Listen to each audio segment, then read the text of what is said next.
Hello, everybody. Good afternoon, or good morning, or good night, because we are here with an international company, and it's good to see you. Welcome to TU Delft for Life Experience Week. Today, we're going to dive into the modern world of robotics. You've entered the modern world of Zoom, and to the few of you for whom this is still a new thing, a few things that make your life easier in Zoom. Well, first of all, you can click on speaker view. In that way, you can see the speaker full screen, which is nice. You can also make the whole Zoom program full screen by that thing in the corner, and you will probably like to use the chat, as that is the place where you can put in questions for the keynote speaker today or other things that you would like to discuss. We asked you in the beginning to rename yourself because we like to see if it's possible to make breakout groups when we have drinks after the keynote with faculty members together. So if you put the numbers or names, the letters of your faculty abbreviation before your name, you can have a look at the others to see how that's done, then that would be very helpful to put you in the right breakout group. Well, now, it might be so that you have trouble in your Zoom. You can always restart. That's always a good option, or use the Zoom app.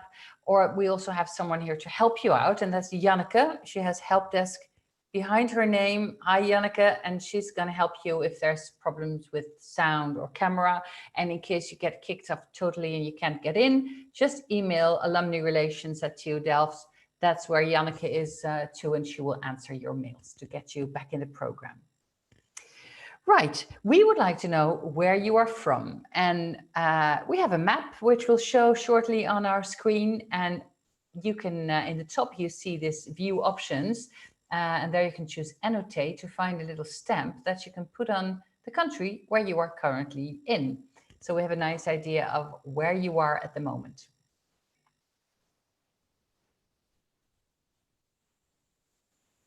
Well, Holland will get overcrowded very soon, but there's a lot of space in the rest of the world.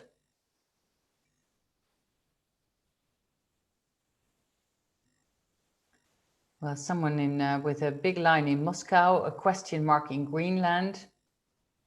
Do we have some people in Asia? We actually did this session in the middle of the day also to accommodate people on the eastern side of the world. Well, that is eastern from our perspective, of course. But I think we have a fairly European group here today, although someone is either in Madagascar or sailing at this moment in the Indian Ocean. Well, thank you for answering that one. There's another question that's in a poll, and maybe you can tell us what faculty you graduated from and in what decade you graduated. The two questions are underneath each other in this same poll.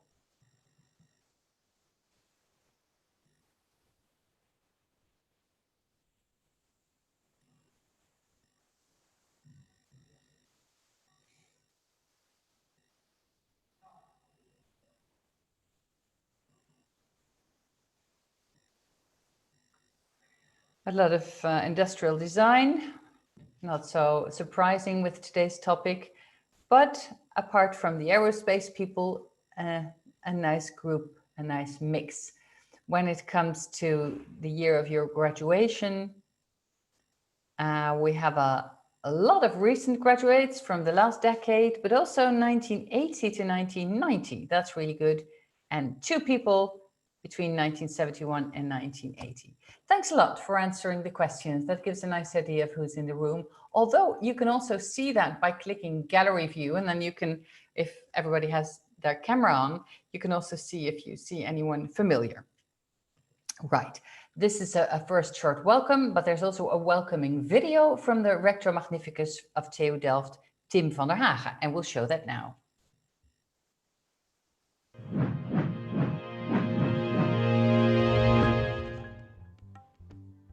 De campus is leeg. Maar schijn bedriegt. We zijn gewoon open.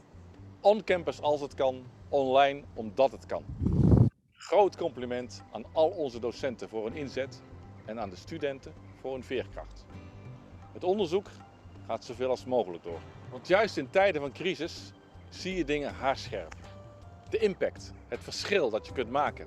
In ons geval in het bijzonder met technologie. Het behoeft geen uitleg meer dat we een wezenlijke rol hebben gespeeld en nog volop spelen. Mondmaskers, beademingsapparatuur, technologie voor de exit-strategieën enzovoorts enzovoorts. Maar vooral ook de meerwaarde van samenwerking.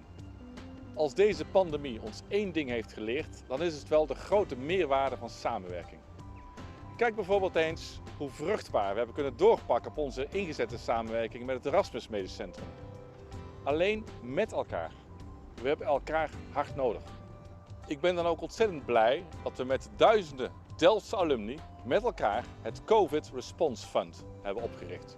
Om dit soort initiatieven te ondersteunen. Het heeft mij ook gesterkt in onze expliciete strategie om met volle kracht te werken aan een innovatiecampus. Onze campus is geen universiteit, het is een ecosysteem waar veel dingen samenkomen, maar vooral ook heel veel dingen groeien. Alleen al daarom hoop ik dat het snel weer normaal wordt. Fysieke aanwezigheid is immers cruciaal. De kern van het universitaire wezen is ontmoeting en inspiratie. Tussen wetenschappers, studenten, alumni, bedrijven en overheden. Tussen differentiators en inspirators. Dat is waar ik persoonlijk in geloof. En dat is wat de wereld nodig heeft. En dat is ook precies wat we vandaag doen. Samen met elkaar.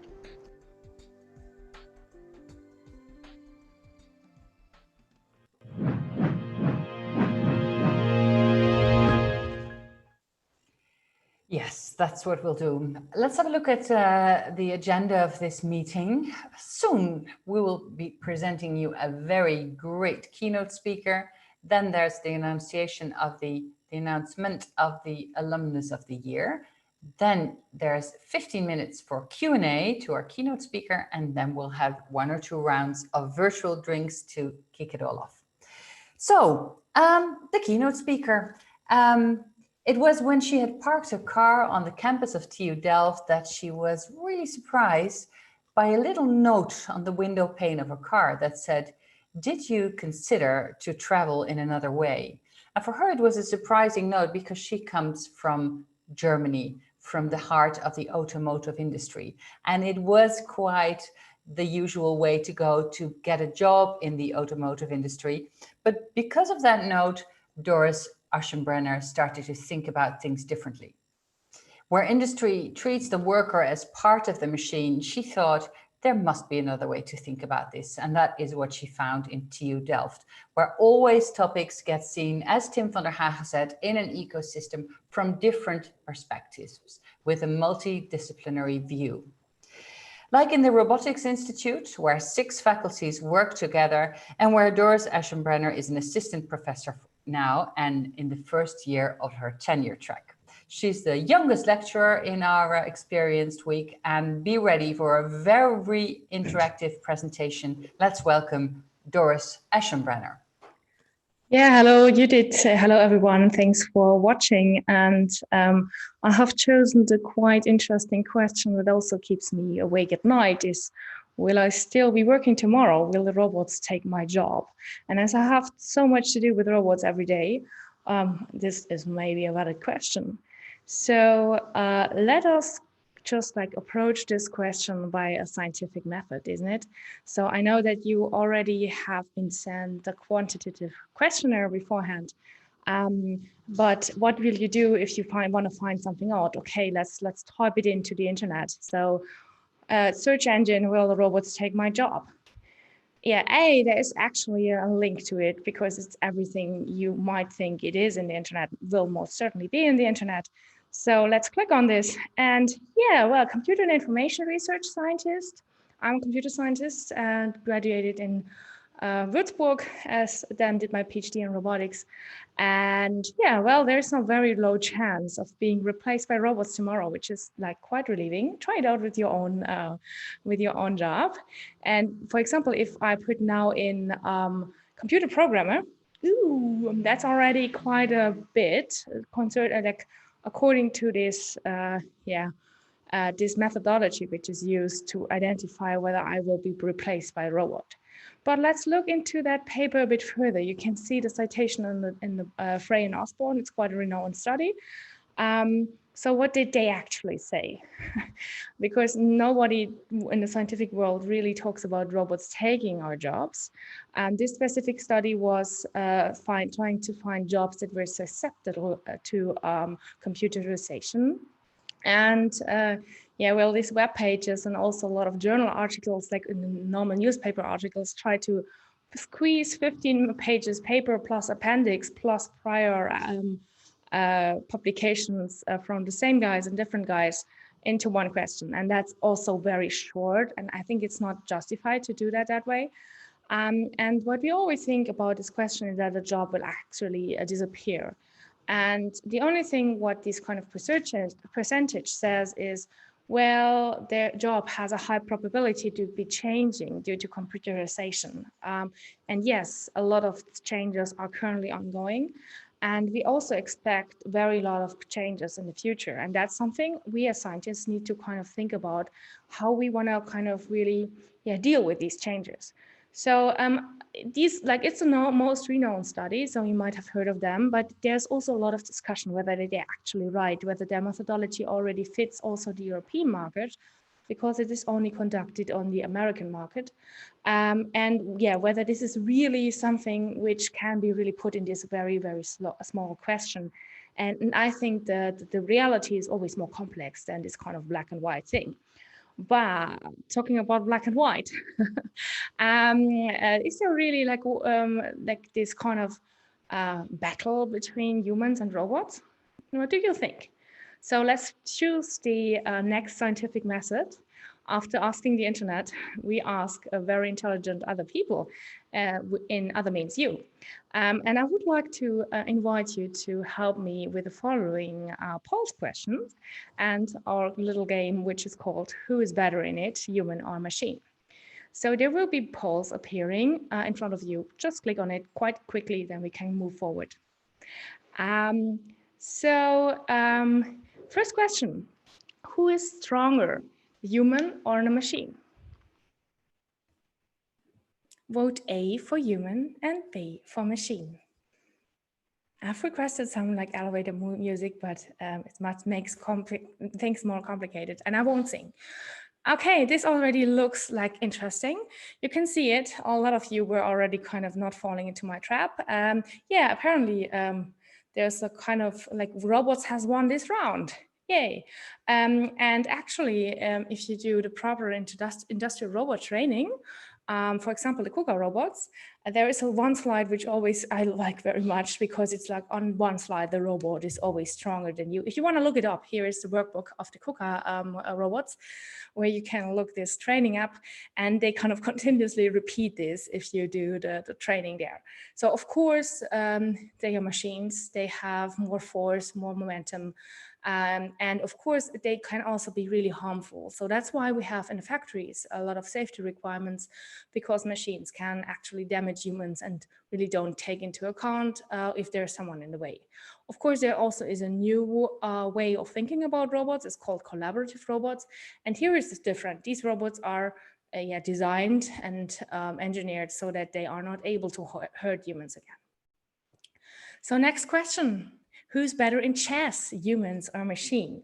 I hope you appreciate my battle chess. The people older than me, which I saw from the graduation time, will most likely remember it, but I remember as well. Okay, so I see the polls coming in. Yeah, we have 89% in favor of the robots, so they won again. And actually already 1997 was the big thing where the blue IBM team won against the chess master of the world, Garry Kasparov. And interesting enough is, and please read it up, this history of Czech computers is quite interesting, because already in medieval times, people tried to kind of put up fake machines playing chess against humans, for example, the Mechanical Turk, which is known quite well. And also in this 1997, the engineers actually have to change the program in between in order to be really able to win. So there were also humans involved, I think. This everything, like especially now with chess or with Go, as you might know that there has been recent research on Go as well, is like under this topic of artificial intelligence, which is kind of buzzword at the moment. And it was not always a buzzword. There are some waves between artificial intelligence that the public thinks that artificial intelligence is really powerful. And then there comes the time which we call AI winter, where people say, well, computers aren't smart enough. And then it goes again, well, people think that robots will take over the world. And now we are somehow in the next wave of AI, and everything you do is like AI related.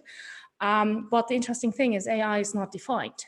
There's a very cool paper which it's also quite old already, but they just like try to come up with a set of different definitions of intelligence.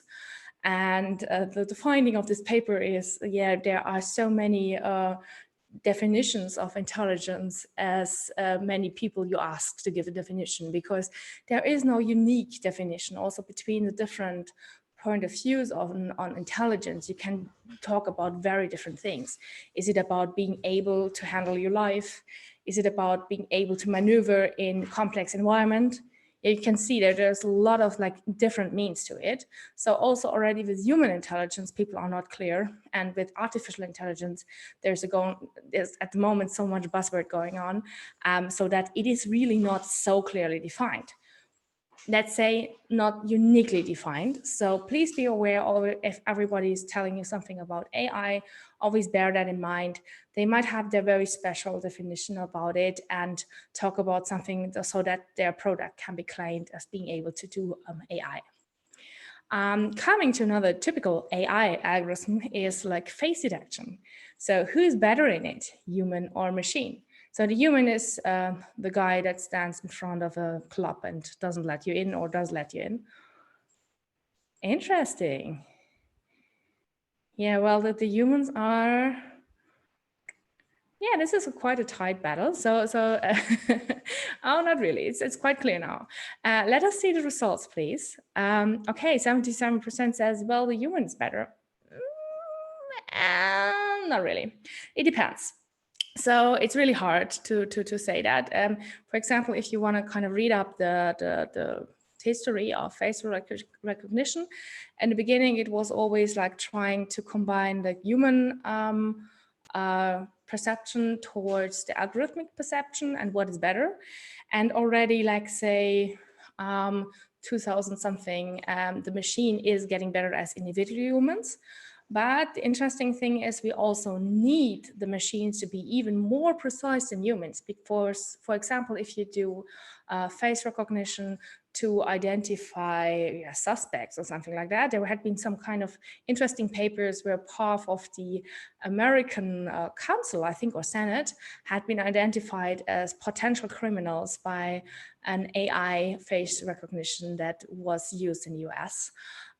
So it was quite, the probability of kind of getting it wrong is quite high. So that's why it's clear it depends. And of course, people are a bit better in some things, but of course also, especially Facebook or the other social media platforms put a lot of research in that. So machines can be better, but we want machines to even be better. And this is similar to the second question, fourth question, who's better in driving? Vote A for human and B for machine. And no, it's not about female driver versus Google car, it's more generic, please. What do you think? Oh, well, that's an interesting one. I really like if the polls go like this way and then the other way. Exactly. So let's publish them. So here, people are in favor of humans are still being better and driving. I saw that a lot of people were from the Netherlands. I think it is really complicated if you want to drive through Delft with a car, but it's much easier if, for example, on an American highway. So this is also the answer is, of course, it depends. There had been some studies that the risk of accidents could be really being lower due to self-driving cars. But we as human society want it to, like, for us, it's really a scandal if an autonomous driving car is involved in an accident, because we really don't want to that the car is making these decisions. But we're kind of used to people doing accidents, like in the end, the all time. So car accidents is really still a lot of issues, but there had been always a lot of public debate if there were some things with respect to autonomous driving cars. So yes, they can be better in given circumstances, but we as a society want them to even be better. So let's summarize. In which, like, we found, like, I can ask you a couple of more questions, but I don't have enough time, unfortunately. So where are the robots better in? Robots are, or machines, which I kind of use in the same way here, are able to respond quickly to control signals, are able to apply great forces smoothly and precisely, perform repetitive routine tasks, store information briefly, and then erase it completely. By the way, this is something we as human beings are not able to, which is, yeah, you cannot unsee things, you know, so, and handle highly complex operations, for example, doing many things at once. And although you might think humans are capable of doing that, humans are switching between tasks, and that is putting a lot of mental work on them. And reason deductively. So this is what we might here call artificial intelligence. So, but it wasn't the last round of questions, because I have a couple of more. What do you think? Who is better in empathy, human or machine? Yeah, well, this is clear. Okay, let's show this. I don't think it's getting better. Yeah, 90% humans are better in that. Yeah, exactly. So I would totally agree. Although there is a lot of research on robotics in healthcare environment, nobody would really like to kind of give this kind of personal treatment, personal advice up, especially in this case, it was about like a doctor talking to a child. Nobody of us would really want that to be like a machine. But it's clear that also robots are very capable machines already in the medical domain. But here's also something which is, I like this article very much. I'm not sure whether you're familiar with IBM Watson. It's also an AI algorithm that won Jeopardy. And they use this also in the US mainly for treating, kind of making medical predictions from papers and these kind of things. And here, this very interesting IEEE spectrum paper, it can be read that, although there had been a lot of expectations, this specific algorithm and the environment wasn't able to cope with it. So read it up. Although we have a lot of startups and a lot of discussion about medical and artificial intelligence within the medical domain, it's always good to kind of know more and get a bit of the background information. Another question, and who's better in comforting, human or a machine? Yeah. Yeah, okay. I see you. I like to hear the opinion later on this one person and the two persons that say the machine is better. Please show the results. I would be really interested in that because, yeah, maybe maybe I don't like, I forgot a point. Although there are a couple of research projects about like how comfort can be conducted via machines. We can say that it's rather the substitute for the real thing. Interesting here is the research on pets, robotic pets, used in elderly care homes to, if the direct contact with people is not possible enough, that the comfort can be conveyed also via machine. So that's quite interesting. So there is comfort in robots, but I was asking who's better in it. And I totally agree also with the majority of you.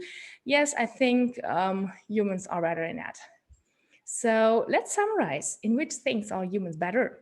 Yeah, well, we are better in the ability to improvise. So Corona and doing everything online, it is a pity that we cannot see you. Creativity, empathy, of course, because that was already mentioned, but this kind of like gut feeling, intuition, this is something which is unique to us. And we also reason inductively. So maybe that's what we could call real intelligence.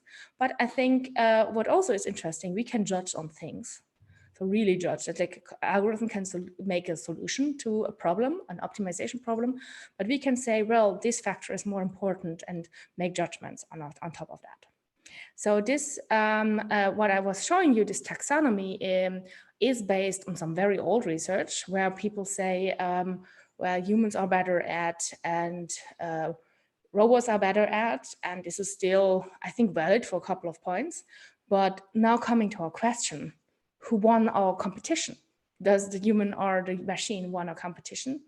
Well, I think teamwork is the answer, because we have a lot of things which we do nowadays with the help of electronic devices, and yeah, judge from Moore's law that everything is going to be quicker and the computing power will increase and these kind of things. It will be changing our lives still profoundly in the upcoming years, but it won't replace us because there are unique properties that will be very, very hard to replace. The question is to how to find the optimal aspect of teamwork. And the good thing is, on especially this, we do a lot of research. The TU Delft is putting forward a discussion about the future of work, and that's also where I'm located.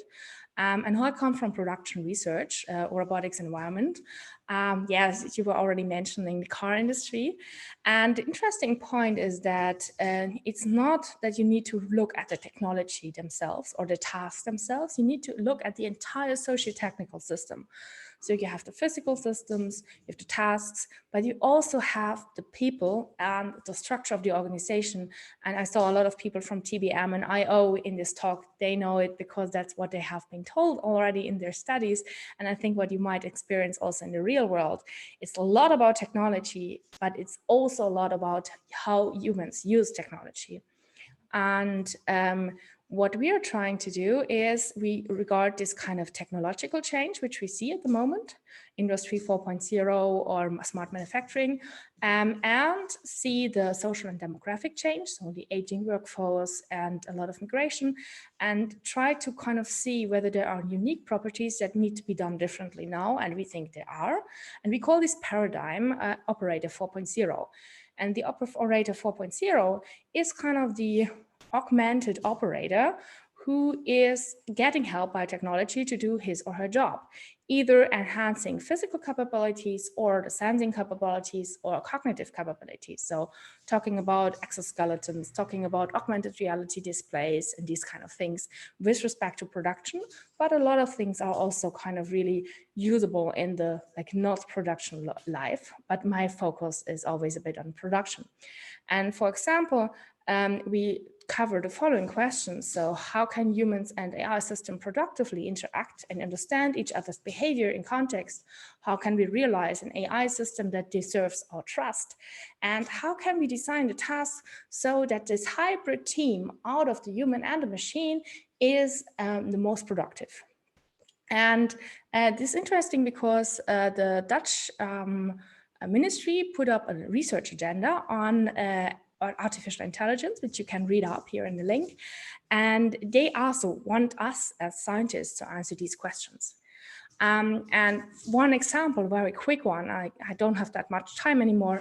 The question is how to do that in the future. And here again, only on production research.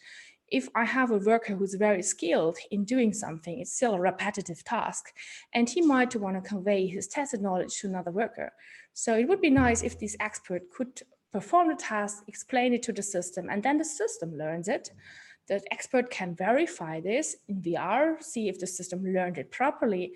And then the system can, on one hand, ask some tasks to be done by a robot, and you need a taxonomy, how we can say which task is suitable for a robot, and there will be a couple of tasks that are not suitable for a robot.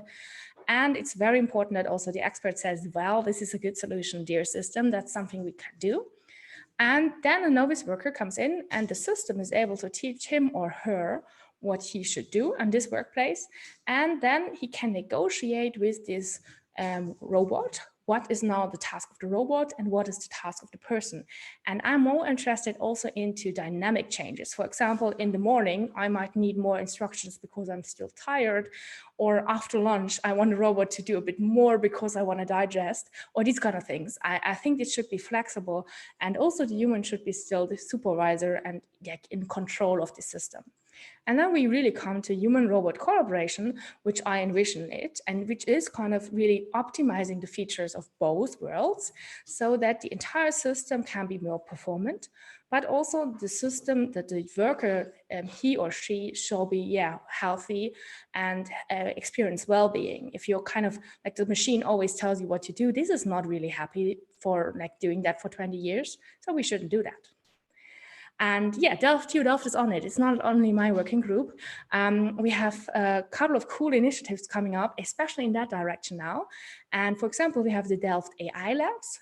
of a couple of faculties, people that come together and want to work on exactly these topics together, because TU Delft also believes that interdisciplinarity is the key here.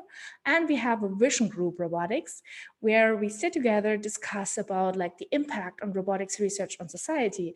And this is also where we will use your feedback from today's questionnaire, but also from the discussion into kind of finding our way. What is the goal for TU Delft? What should TU Delft do on these kind of topics for the future of society? So thank you very much for your attention. I hope you liked it. You've heard something that you didn't know before, and I'm very, very much looking forward to your questions now. Thank you. Thank you very much, Doris. Every time you speak, I'm amazed how much information you get to bring into 20 minutes. Wonderful. Yes, so Doris invites you to ask her questions about this topic, about the collaboration between robots and humans, or anything else that was in her presentation. So you think about that and put your questions in the chat, but be aware, if we pick out your question, we will spotlight you, so you can ask your question directly. So this is mainly for people who have their webcam on or are willing to switch it on, of course. While you do that, and for the others to watch a video of the announcement of the Alumnus of the Year 2020.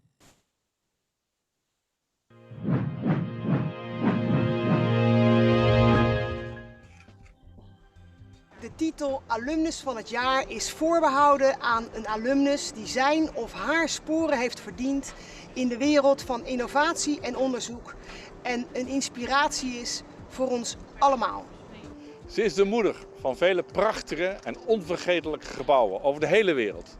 In de grootste havenstad van Taiwan, een theater in Lérida in Spanje, het Belmer Park in Amsterdam, de grootste bibliotheek van Europa in Birmingham, New York Public Library en natuurlijk onze eigen bibliotheek hier op onze campus.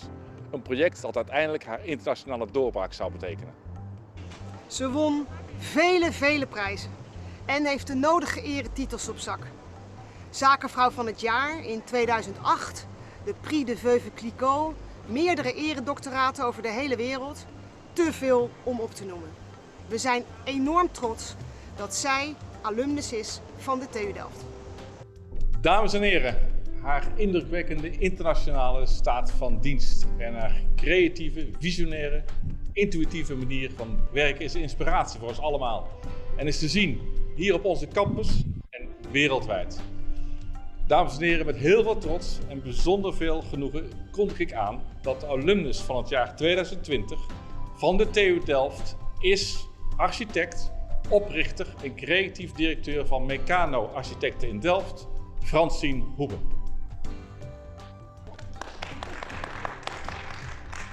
Ik vind het een eer om geselecteerd te zijn als alumnus van het jaar. Ik ben natuurlijk echt een kind van de TU Delft, zo beschouw ik me ook.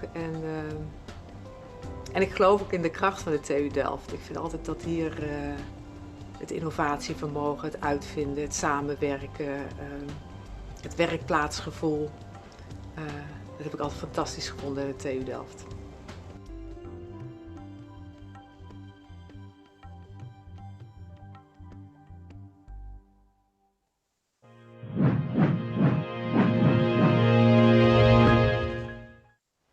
Congratulations, Francine Hoebe, from all of us. Great choice for Alumnus of the Year. Well, let's see if there are questions. Not yet. Well, then there's no other way but for me to ask you a question, Doris, because you show a lot of examples of the collaboration between human and robots in a sort of factory situation. But of course, robots are often mentioned in healthcare. Is that a different situation when it comes to that collaboration, or is it exactly the same? Could you tell me something about that? Yeah, I think it's a more complicated situation. So I think I'm doing the easy way with talking about robots in production. If the more it's kind of an unstructured environment and the personal home of people, for example, the more complicated it gets. And also the interaction will be much more social. So I try to bring in this kind of social robots research into the production environment, which is, I think, necessary. But there's a lot of cool research on the social robots research, especially also on the healthcare. So people are really working on that. And I also know a couple of our colleagues from TU Delft that work about like these kind of topics, especially also with prosthetics and these kind of things. But I would say they're doing even a more complicated job than I am doing, because it's an environment where you newly introduce robots. What I'm only doing is to kind of use an environment which is already populated somehow with robots, and like think a bit about it with the human way, with a perspective on human well-being, and kind of bring this kind of old research also from the factory ergonomics like back to a new life. That's what I'm doing. But I would say in the healthcare domain for this kind of what we have there, the only like comparable field is if you have surgery robots. So there's a field where surgery, right. yes, yes, where you meet. You know, these little hello robots. You see often pictures from Japan, but that's not such a big thing yet, as I understand from you. It's more a company thing, not a care thing. I think the question is, when can you really produce added value? And if people need to have social interaction, then you cannot just replace that with a machine. So I was even hearing from churches that use robots for people to talk to. Yeah, it was a Corona thing, I'm not sure. But I think there will be some things that will be uniquely human, and especially in the care system, I think the human aspect will be much stronger. Yeah. But eventually there are tasks which can be facilitated because they're like boring and repetitive, and then we can use robots there. And I was already like mentioning these comfort pets, so these kind of little robots that comfort you. Like, they are much more like a toy or plush toy. These kind of things, there is a lot of research on it, and very cool research, by the way, as well. Yeah. Well, that's where empathy comes in, I guess. We'll go on to Martijn. Martijn, what's your question for Doris? Well, I wanted to ask, of course, you made this talk for like the robots are taking our jobs kind of mindset. But I often have people saying that to me when I tell them that I'm working on automating in the manufacturing environment. So what's your view on this? What do we say to people that are bringing up these points?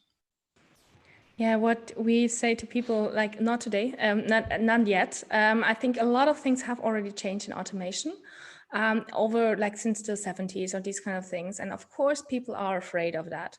I can totally understand that. And I think we need to take these feelings into account if we do innovation. I currently work on automating a bicycle production line, and I have a similar case. Work that is currently done manual should be done later on with the help of robots, and people are really afraid that they want to use that they might will lose their jobs. And what we do for this is to conduct a responsible research approach together with TPM. So IO is teaming up with TBM there in order to find out, like, how can we talk to these people? How can we do a multi-stakeholder analysis, talking about the fears and trying to find out what is really the problem within that environment? Is it really the robot, or is it eventually something else which might be even be able to be changed with the help of technology? So I want to really take these kind of worries seriously. And I think that also is the difference between the robotics research that I saw conducted in my old environment and which I see now at TU Delft. This kind of social responsibility is really a very big thing, and I think it should be. Does this answer your question? Yes, thank you very much. There's another question from Ena Fouten. And for the rest of you, please get some questions in. We don't want to think of our own, we want yours. Hello, Ena. You can you first have to switch on your microphone, Ena, which is on the left bottom side. I think I'm on at the moment. Am I? Now yes. It's okay. Yeah, thank you very much for your talk, Doris. It's always good as a novice to get this introduction and see how much you know. Of course, everybody is afraid that robots will replace them. What can we as humans do, or as teachers of youngsters actually do, in order to make sure that we continue to play a role in production in future? I think the first step, thanks very much for this question. I think the first step is to demystify it, because people have a lot of like feelings about it that they read from maybe science fiction, from Hollywood, that like robots are totally capable of exactly the same what humans are also capable of, and kind of changing the mindset, like being really clear about what is possible to do with automation process, with intelligence algorithms, and what is not possible there, and where are the boundaries. And if you kind of know how the technology works, and that's what we can teach, then you also know the boundaries of it. And then you know when we as human beings will need to step in again, and where we also will be needed in the future. And I think that's the big message. Instead of like being like replaced, I think we can like help each other. It will be a hybrid system which comes out of it in the end.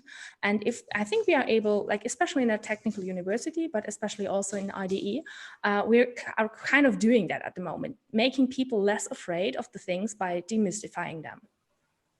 Thank you, Doris. I think also this last COVID period gives us the impression that everything online is also no solution.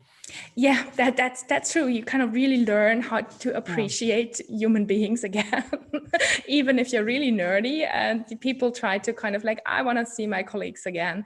That's really great. Yeah. Thank you, Doris. Thank you, Anna. We'll move over to Paul. Yes, you're on. Is my mic working? Yeah, okay. Yes. Yeah, so I'm not entirely sure, but I thought it was the World Economic Forum which stated last year that they think that within 5 years, about 50% of all jobs everywhere will change due to robotics and further automation. So I was wondering, your presentation, your pitch is more about that it will not go that fast, I think.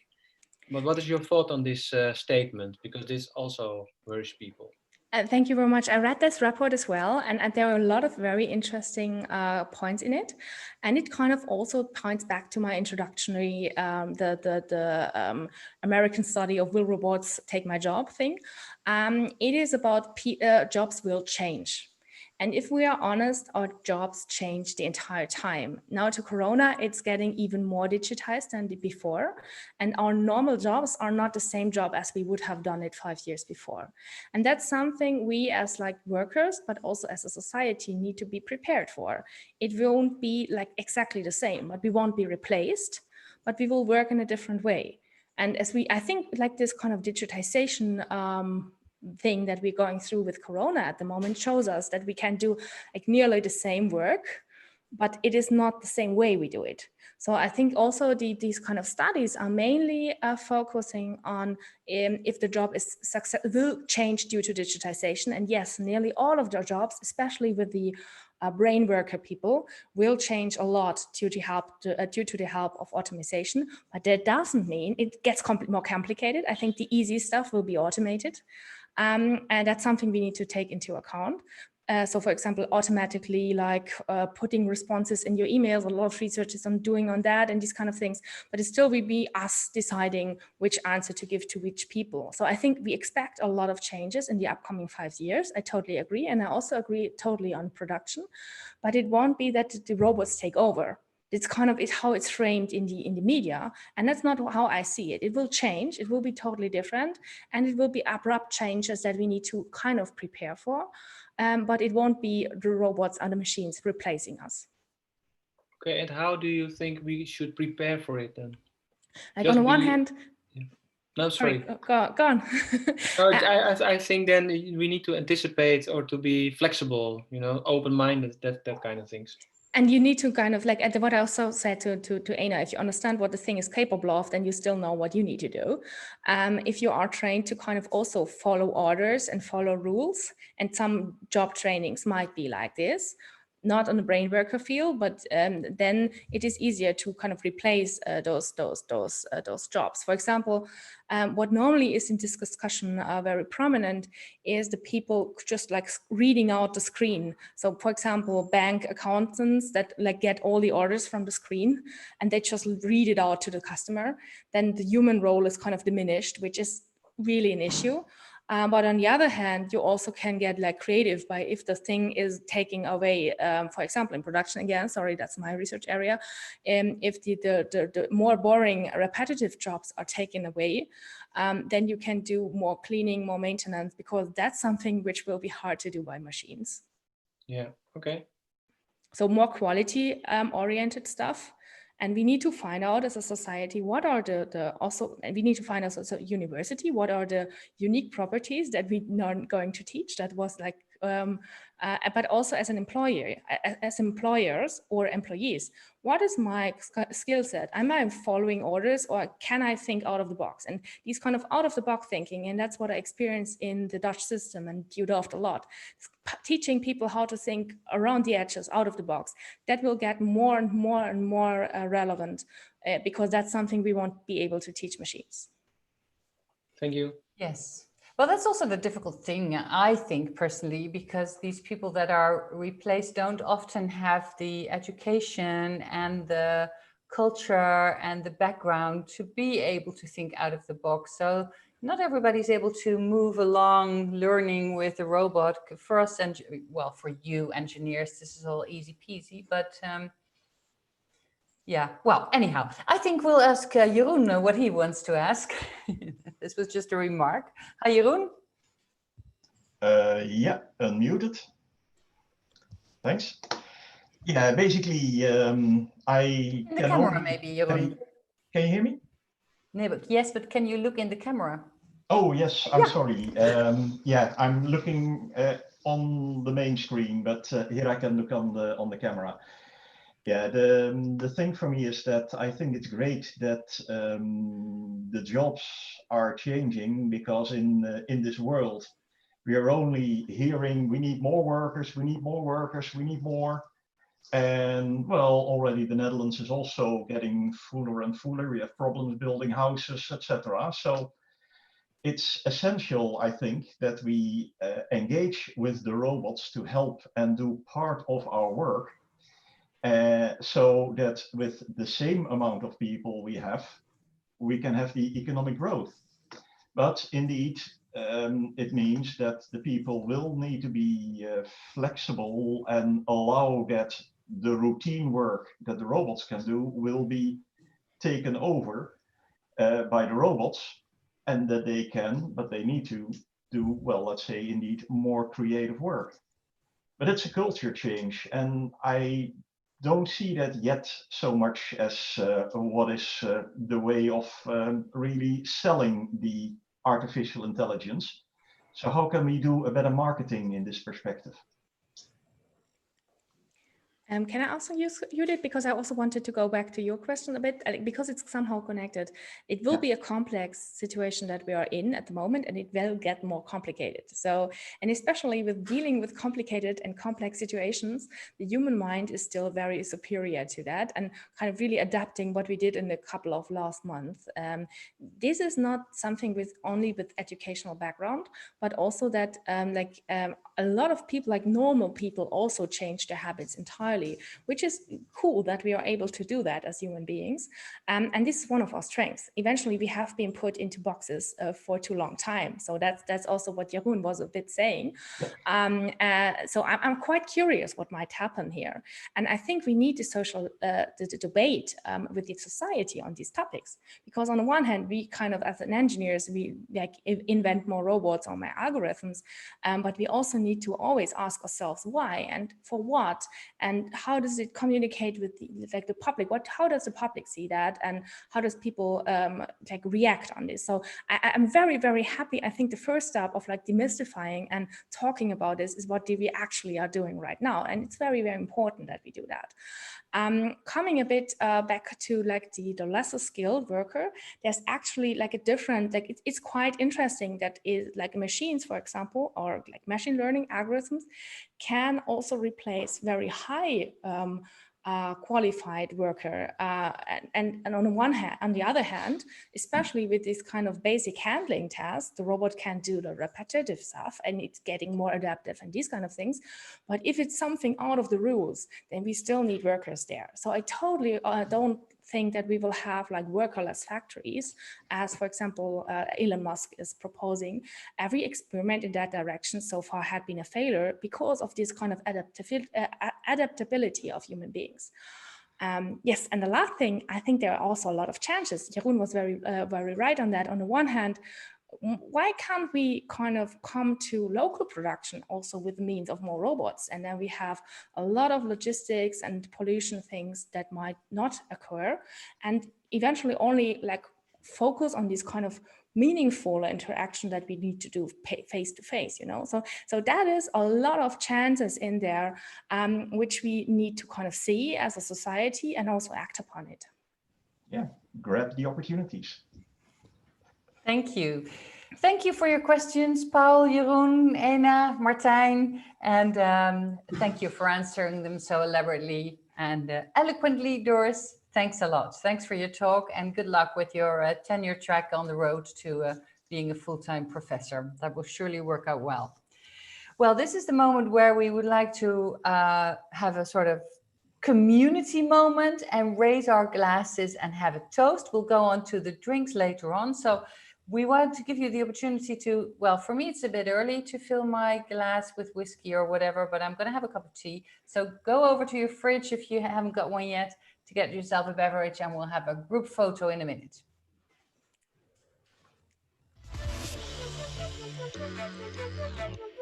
Cool that Ena was there.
Right, well, this is the moment. Please raise your glass and let's toast to your well-being, your happiness, to the great fact that you're an engineer from TU Delft, for life, and to a great future together. Click, says the photographer. And this is the moment for me to announce the drinks, and we'll let you go to a breakout room with a few members, hopefully of your faculty. I see that some people have already left, probably busy at work. So Marlika will be creative in putting some groups together, and I'm sure you will find someone to talk about robotics, your time at TU Delft, or how are things on your side of the world. Have fun, and we'll see you back in around 15 minutes.